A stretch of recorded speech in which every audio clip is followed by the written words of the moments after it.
సాహితీ దిగ్గజం, కవి, రచయిత, జ్ఞానపీఠ్ అవార్డు గ్రహీత డాక్టర్ సి నారాయణ రెడ్డి కన్నుమూశారు. కొద్ది కాలంగా అనారోగ్యంతో బాధపడిన ఆయన కొద్దిసేపటి క్రితం హైదరాబాద్ కేర్ హాస్పిటల్లో చనిపోయారు. 1931 జూలై 29న కరీంనగర్ జిల్లా హన్మాజీపేటలో పుట్టారు సింగిరెడ్డి నారాయణ రెడ్డి. తెలుగు సాహితీ రంగంలో ఎన్నో రచనలు, కవితలు, కథలు రాశారు సినారే. ఎన్నో వందల సినీ పాటలు సినారే కలం నుంచి జాలువారాయి. విశ్వంభర కావ్యానికి సినారేకు జ్ఞానపీఠ అవార్డు వరించింది.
సాహితీ దిగ్గజం, కవి, రచయిత, జ్ఞానపీఠ్ అవార్డు గ్రహీత డాక్టర్ సి నారాయణ రెడ్డి కన్నుమూశారు.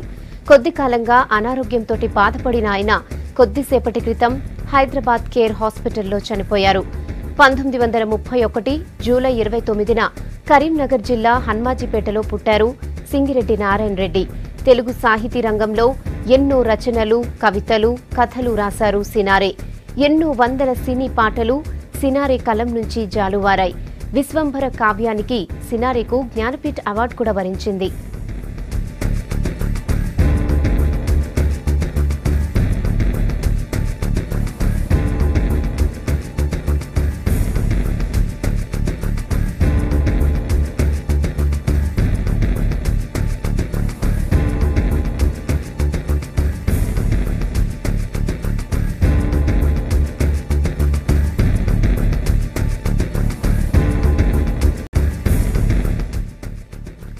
సాహితీ దిగ్గజం, కవి, రచయిత, జ్ఞానపీఠ్ అవార్డు గ్రహీత డాక్టర్ సి నారాయణ రెడ్డి కన్నుమూశారు.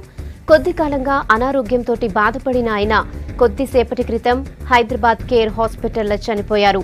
1931 జూలై 29న కరీంనగర్ జిల్లా హన్మాజీపేటలో పుట్టారు సింగిరెడ్డి నారాయణ రెడ్డి. తెలుగు సాహితీ రంగంలో ఎన్నో రచనలు, కవితలు, కథలు రాశారు సినారే. ఎన్నో వందల సినీ పాటలు సినారే కలం నుంచి జాలువారాయి. విశ్వంభర కావ్యానికి సినారేకు జ్ఞానపీఠ అవార్డు కూడా వరించింది.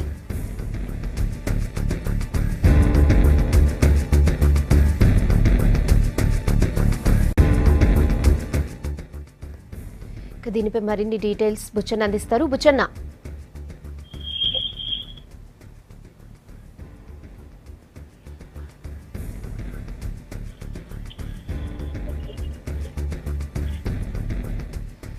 బుచ్చన్న చెప్పండి, సినారే గారు కన్నుమూశారు, డీటెయిల్స్ ఏంటి? తెలుగు సాహిత్యంలో జ్ఞానపీఠ అవార్డు తెచ్చుకున్న ఒకరిద్దరులలో సినారే ఒకరు. ఆయన కొద్ది రోజుల నుంచి అనారోగ్యంతో బాధపడుతున్నారు. అతనికి కొద్ది కాలంగా అసలు బయటకు కూడా రావడం లేదు. ఇంతమందుకు పొద్దున్న, సాయంత్రం, మధ్యాహ్నాలు మీటింగ్లు, అక్కడక్కడ కొన్ని సాహిత్య సమావేశాల, పుస్తక సమీక్షలు అక్కడక్కడ వచ్చేవారు. కొద్ది రోజుల నుంచి ఆయన ఇంటికే పరిమితం అయ్యారు, బయట కూడా రావడం. ఎక్కువ ఆంధ్ర సారస్వత పరిషత్ వాళ్ళు జరిగే అన్ని కార్యక్రమాలకు ఆయన హాజరయ్యేది. ఈ మధ్యకాలంలో అతను కూడా రావడం లేదు. ఆరోగ్యం కొంత మెరుగవుతుందని అనుకున్నారు, కానీ అది కూడా సాధ్యం కాలేదు. ఇప్పుడు ఆయన వయసు 86 సంవత్సరాలు. కరీంనగర్ జిల్లా నుంచి వచ్చిన కవులలో ఈయన మలితారానికి సంబంధించిన కవి ఇతను. వచన కవిత్వాన్ని, వచన సాహిత్యాన్ని చాలా బలంగా నిలబెట్టిన కవి ఇతనే. ఈయనకున్న శిష్యగణం బహుశా తెలుగు సాహిత్యంలో ఏ కవికి కూడా ఇంతమంది శిష్యులు ఆయనకు లేరు. ఏ కవి కూడా లేరు. దీంతో పాటు ఇతరులు రాసిన సాహిత్య ప్రక్రియలు కానీ ఇవన్నీ కూడా మిగతా వాళ్ళకంటే భిన్నమైన తీసుకునే అంశం కానీ, రాసిన తీరు కానీ, ప్రశ్నించేది కానీ, ప్రపంచ పనులు తీసుకున్నా సరే, లేకపోతే కనుక విశ్వంభర కావ్యాన్ని తీసుకున్నా, ఆయన రాసిన వసంతరాయలు, ఇట్లా మొత్తం ఆయన సాహిత్యంలో సమాజానికి సంబంధించిన ఒక సగటు మనిషి యాంగిల్ నుంచి ఆయన రాత ఉంటుంది, సాహిత్యం ఉంటుంది, తపన ఉంటుంది, ఆవేదన ఉంటుంది. ఇవన్నీ కూడా బహుశా ఆయన ఉస్మానియా యూనివర్సిటీలో తెలుగు ప్రొఫెసర్ గా పనిచేస్తున్న సందర్భంలో ఏర్పడిన శిష్యులు కానీ మిగతా కనుక అనంతరం వచ్చిన శిష్యగణం కానీ ఆయన ద్వారా ప్రభావితమైన చాలా మంది ఉన్నారు.